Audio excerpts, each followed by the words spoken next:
Jangan cakap bro ni. Wow. Jalan. Jadi. Macam ni aku buat motor aku. Apa korang rasa? Let me know down below. Kau tengok beg aku ni. Bapak gedabak Beg ni aku beli dekat Sedang Motorcycle hari tu ada sale.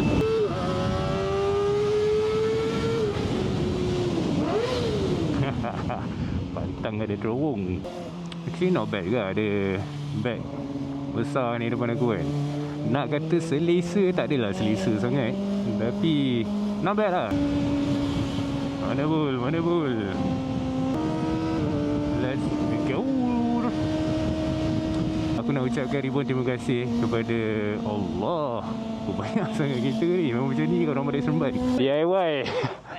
Dah macam orang jual kapet.